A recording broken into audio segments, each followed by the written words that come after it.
사랑하는 성도 여러분, 5월 26일 금요일 아침입니다. 하나님의 은혜와 평강이 함께하기를 축복합니다. 좋아요, 구독 꼭 눌러주세요.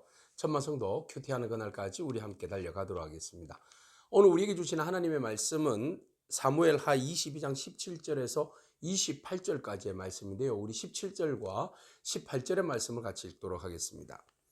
그가 위에서 손을 내미사 나를 붙드시며 많은 물에서 나를 건져내셨도다.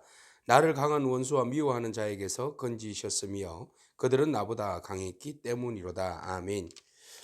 다윗은 하나님께서 나를 어떻게 구원하여 주셨는가, 또 하나님은 나의 피할 바위가 되시고 또 산성과 요새가 되어 주신다는 분임을 고백하고 있습니다.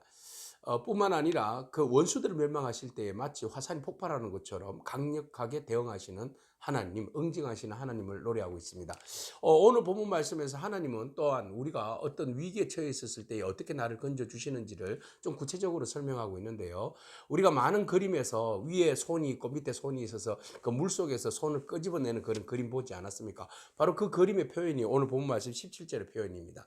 그가 위에서 손을 내미사 나를 붙드시며 많은 물에서 나를 건져내셨도다. 여기서 많은 물이라는 것은 이스라엘 사람들의 고대 근동 지방의 사람들의 그 많은 물이라는 의미가 그 위험한 요소들, 그죠? 원수, 세력들, 뭐 이런 것들의 표현이지 않습니까? 그러니까 나로 하여금 굉장히 어렵고 힘든 상황 가운데서 하나님께서 나를 건져주셨다. 악한 자들에게서, 특히 사울과 또 블레셋, 또 주변에 있는 악한 자들 손에서 하나님께서 나를 건져내 주셨다라고 고백하고 있습니다.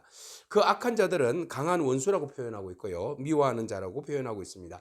그들은 나보다 너무 강했는데 누가 그 강한 손으로부터 나를 건져내 주시지 아니하시면 내가 건짐을 받을 수 없는데 하나님께서 나를 그 상황 가운데서 건져 주셨다라고 말하고 있습니다. 그 모든 날, 재앙 가운데 있었던 힘들었던 그 날들을 다윗은 재앙의 날이라고 이야기하였고, 다윗은 그때 나는 하나님이 나의 의지가 되었다라고 말하고 있습니다. 이 의지가 되었다는 말은 스포트라는 표현을 가지고 있죠. 그러니까 하나님이 나를 스포트해 주셨다. 나를 지켜주시고 옆에서 보여주셨고 건져 주셨기 때문에 내가 살았다. 근데 중요한 것은 바로 하나님이 나를 기뻐해 주셨다라고 표현하고 있어요. 20절에 보시니까 나를 넓은 곳으로 인도해 주실 뿐만 아니라 나를 기뻐하심으로 구원하셨다라고 표현하고 있습니다. 그러니까 다윗은 하나님의 기쁨이었다는 겁니다. 어떤 삶을 살든지 간에 그는 하나님의 기쁨으로 살았다는 겁니다. 그럼 구체적으로 하나님의 기쁨이 되는 삶이 무슨 삶인가? 오늘 본문 말씀 21절부터 쭉 표현하고 있는데요. 그것은 바로 말씀에 순종하는 삶이었습니다. 어떻게 하든지 하나님의 말씀에 순종하려고 몸부림치며 사는 삶이었다라고 표현하고 있습니다. 21절 여호와께서 내 공의를 따라 상 주셨다. 내 손의 깨끗함을 따라서 갚아주셨다.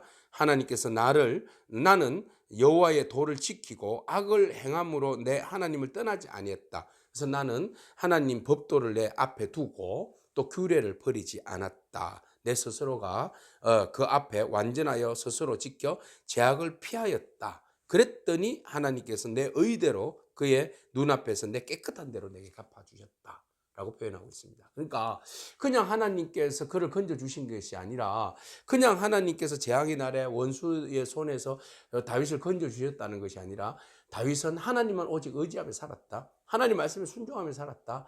그리고 몸부림쳤다는 거죠. 완전하려고. 그런데 세상에 누가 완전한 사람이 어디 있습니까? 완전한 사람은 하나님 한 분밖에 없습니다. 그렇지만 완전하려고 노력했다. 말씀을 옆에서 떠나지 않았다. 말씀을 붙들고 살았다. 말씀에 순종하면서 살았다. 말씀을 지키려고 살았다. 악은 모양이라도 버리려고 몸부림치며 살았다. 라고 이야기하고 있습니다. 그렇게 몸부림치며 노력하며 살았더니 주님께서 나를 기뻐하셨고 나를 구원해 주셨다 이렇게 표현하고 있습니다. 오직 우리가 주의 건지심을 받고 주의 구원하심을 받는 이유는 우리가 하나님께 의지하고 믿음으로 살려고 몸부림치고 노력하고 있기 때문에 그렇습니다. 하나님만을 바라보며 살기 때문에 그렇습니다. 그래서 25절 이후에 보니까 그러므로 여호와께서 내 의대로 그의 눈앞에서 내 깨끗한 대로 내게 갚아주셨다. 자비한 자에게 자비를 베풀어 주시고 또 완전한 자에게 완전함을 베풀어 주시고 깨끗한 자에게 주의 깨끗하심을 보여주시고 이렇게 표현하고 있어요. 그러니까 자비와 깨끗한 자 이런 자에게 하나님이 내 의대로 갚아주시는 분이시다. 조금 전에도 말씀드렸듯이 의로운 자가 어디 있습니까? 깨끗한 자가 어디 있습니까? 완전한 자가 어디 있습니까? 자비로운 자가 어디 있습니까? 그렇지만 주의 말씀을 따라서 순종하며 사는 삶, 그 삶을 이야기하는 거예요. 그런 자들에게 하나님께서 깨끗하신 하나님, 자비로우신 하나님, 완전하신 하나님, 그분께서 우리를 그의 말씀으로, 그의 은혜로 우리를 축복해 주시고 붙들어 주신다는 겁니다. 우리 힘과 노력으로는 아무도 깨끗해질 수 없지만 오직 주의 은혜를 간구하고 구하며 나아갈 때 주의 은혜가 우리를 깨끗하게 하여 주시고 우리로 하여금 말씀에 붙들린 삶을 살게 하십니다. 그러나 교만한 자는 어떻게 하신다? 오만한 자는 어떻게 하신다? 사악한 자에게는 그의 거스림을 보이심으로 교만한 자를 살피사 낮추신다. 그렇게 했어요. 공고한 자는 하나님이 구원하시지만 교만한 자는 하나님이 낮추신다. 사악한 자는 주께서 거스리신다. 라고 말하고 있습니다. 그래서 하나님이 제일 싫어하시는 것은 교만하고 사악한 자들, 오만한 자들입니다.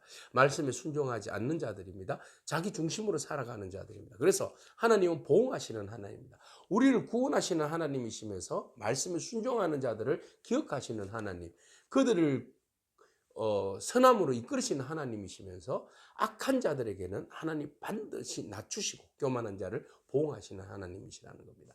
다윗은 이 노래를 부르고 있어요. 그래서 어제 말씀에 이어서 하나님은 우리를 구원자가 되어주시고 또 우리의 산성과 피할 바위가 되어주시고 악한 자들은 하나님 반드시 보응하시는데 하나님을 바라보면서 신실하게 주의 말씀대로 순종하며 사는 자들을 하나님께서 그를 높이시고 또 하나님의 성품 따라서 그를 완전하게 하시고 또 그에게 자비를 베풀어 주시고 깨끗하게 하시고 공고한 백성들을 구원하신다는 그 놀라운 은혜를 기억하면서 절대로 우리가 교만하거나 오만하지 않고 오직 하나님 말씀에 순종함으로 하나님이 기뻐하시는 삶을 다 누리는 저와 여러분이기를 축복합니다. 아멘. 기도하겠습니다. 주님 감사합니다. 행위대로 보응하시는 공의의 하나님 바라봅니다. 하나님, 우리가 억울한 일을 당하여도 우리가 절망하지 않는 것은 하나님께서 그 마음을 아시기 때문입니다. 오직 우리가 붙들어야 할 것은 사람이 아니라 오직 하나님의 말씀, 오직 주의 길인 줄로 믿습니다. 우리가 외롭고 힘들지만 주의 말씀을 따라서 한 걸음 한 걸음 걸어갈 때 하나님의 선하심이 우리를 선한 가운데 인도하여 주시고 보응하여 주시고 악한 자를 멸하시며 오직 주의 뜻을 행하는 자들에게 선함으로 하나님 의로운 길로 축복의 길로 인도하여 주실 줄로 믿습니다. 오늘도 그 하나님을 찬미합니다. 주님, 우리와 동행하여 주옵소서. 예수님의 귀하신 이름으로 기도합니다. 아멘. 오늘도 믿음으로 승리하길 축복합니다. 아멘.